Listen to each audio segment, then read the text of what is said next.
Anong pakiramdam na ikaw ang outstanding Asian star for this year? Oh, thank you. Of course, no fans, hindi naman siya mangyayari if not for the fans. And of course, my Too Good To Be True family, at kami nila Jill, Derek May, si Deej, and everybody.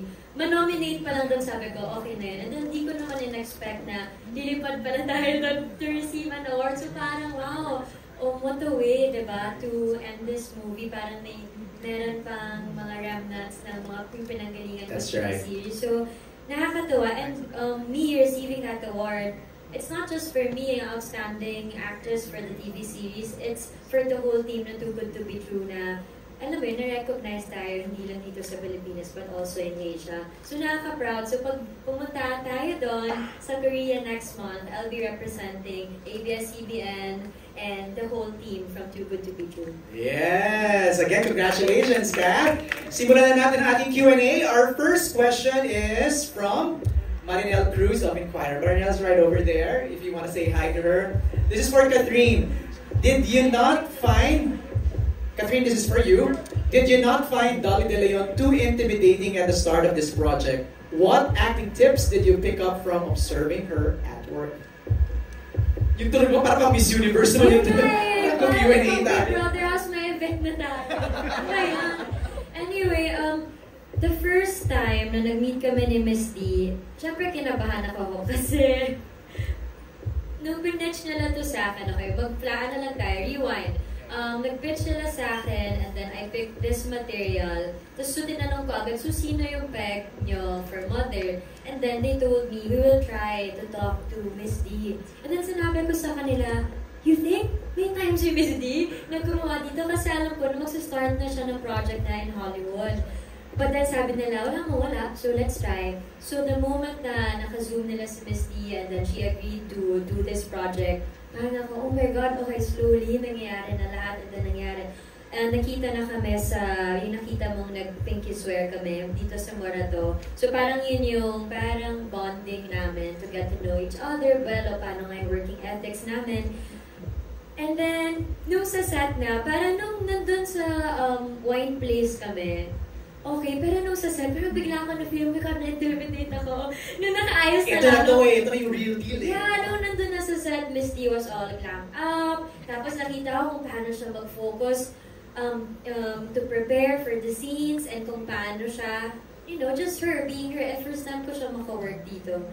So parang ako, oh my God, I have to keep up. Gotta keep up. The pressure talaga ako, which was a good kind of pressure. And she did make me feel na, you know, kailangan, galingan mo, blah, blah, blah. She was very supportive talaga. Kaya siguro, na-intimidate at first, but then nagpalit siya agad into like a good kind of pressure because I want to be good. Para maging worth it naman yung pag-agree ni Miss Dina. Tanggapin tong pelikula to. And of course, to give justice to the story as well. I'm gonna shift to Miss D. Ano yung observation mo sa kanya naman? When I first met her, kasi hindi ko na-counted yung nung bata ka eh. Kasi ibang-ibang tao ka nun. So, was that? Ilang taon she was 13 or 12. Yeah, maybe 12. 12. At the stop. Okay. Yeah. Tapos ang kachika ko si Miss Min, yung mama niya. Ayan po si Mami. Siya yung kachika ko, hindi si Kath. So, when I met her again recently for this, I was so nervous actually. I was super nervous that night, as in sobrang nervous to meet her. Kasi when sila Miss Carmi talked to me, when we had that Zoom meeting nung pinitch nila yung story, after nilang ikwento lahat, sabi ko maganda yung story, gusto ko tong gawin. Maganda yung role, gusto ko rin gawin. Pero sino yung philo? Sino yung character to play the young woman? When they said Catherine Bernardo, sabi ko, oh my God, yes, gusto ko tong gawin. Agad, as in. Kasi I've admired her for a long time na sa Hello, Love, Goodbye. Ang husay-husay niya doon. And ang impression ko sa kanya, mabait siyang tao. Alam mo yung ganun? Kasi minsan di ba tayo, pag hindi pa natin na-meet yung tao, meron na tayong preconceived notions. Ang impression ko sa kanya, mabait. Alam mo yun, goody-goody, mabait. So sabi ko, makakasundo ko siya. Then when I met her, cool pala siya. Hindi lang siya mabait. Hindi naman matigas ulo. Hindi, ang creative nga niya, ang dami niyang ideas, marami siyang ideas na pinuput forward. So, ang funny lang na na-intimidate ka sa akin kasi kinakabahan din ako sa'yo. Yeah. Nung first few days. Sabi mo, what do you wanna drink? Oo. Kasi parang nagkakabahan tayo. Oo nga eh. Pero eventually, naging komportable na ako. Parang I didn't feel na rin na, although there were times na in a scene, because nga she's so good, and it's a no-no as an actor na when you're in a scene, pinapanood mo yung co-actor mo. Dapat in the scene ka as the character. Pero there were many times, hindi ko na kunento sa'yo to kasi baka mo-off ka, but there were many times na pinapanood ko lang siyang umaarte. Then ang galing-galing niya, tapos mamaya ika-catch ko yung tama na, si Malika sa Sara, hindi ka si Tali. Ganyan. So, I really felt na parang it was a learning experience for me. So I learned a lot from her. So she has nothing to learn from me. Grabe. I learned a lot from her. Sinasabi niya lang yun. Hindi. Lahat ng eksena tinuruan niya talaga. No, because I read, help. I read somewhere na tuto daw si Miss Dolly sa'yo in terms of finding your camera. Yes. Yeah. Yung pag basta we never talked about it. Napapansin lang kita whenever the camera is angled a certain way. Ako kasi, MJ, I'm not a very technical actor. In fact, I don't even look at the monitor, diba, after the take. Pero she's very technical, which is a good thing. Alam niya how to play with the camera, kabisado niya yung face niya. She's very in touch with her emotions and her vulnerability, and she can bring it out and flesh it out to make it work with the angle of the camera. It's a skill. It's a skill that I don't have. That you have.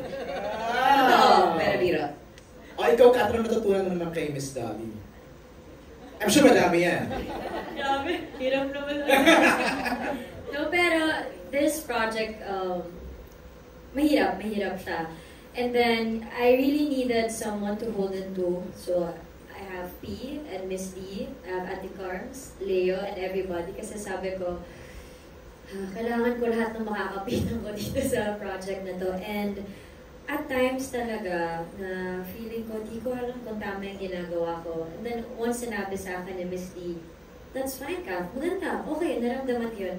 Parang may extra assurance ako na, okay naman pala yung ginawa, tama yung ginagawa. And then sometimes kailangan mo lang maniwala sa sarili mo, yan pinapa-remind sa akin ni P parate. And then siguro, ang dami ding nakatulong na tao kasi feeling ko naramdaman din nila yung pag-a-adjust ko. And si Miss D, ang hirap kasi niya explain without spoiling the story. Medyo gray kasi yung character ni Philo. And malayo din siya sa pagkatao ko, malayo siya sa values ko, malayo siya sa nakasanayan ko in general.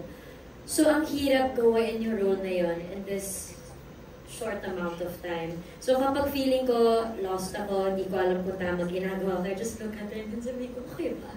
Tapos sabi ko, okay ba yun? Then pag sila, okay, then okay, I'm okay. Kailangan ko lang minsan ng extra assurance siguro.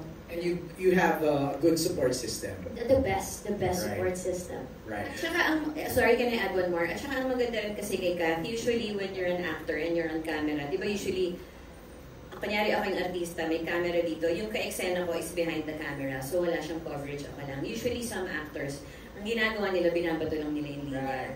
Si Kath, pina-perform talaga niya. Kung paano niya ginagawa, pag sa kanya nakaharap yung camera. And that helps a lot. So she's a very generous actor as well. Right. Yun yung isa pala sa naging deal namin when we first had the bonding. Okay. Yung the one I was telling you kanina. Na, okay, ano yung pet peeve mo nga pag mag-work? How do you want me to support you, especially if it's your scene? And then nag-deal kami ni Miss Dolly na, I will tell you kapag hindi ko naramdaman ng eksena. I will support you kahit hindi ko shot yun. I'll give it my all para mabigay mo yung emotions pa. And then, that's when, dun kami nag-shake hands na kami. Right. Yun yung deal, na kahit hindi mo camera, kahit na, give it your all to support your co-actor. And then yun yung ginawa namin the whole time naman. That's a good deal. Yeah. Yeah. All right, I just like to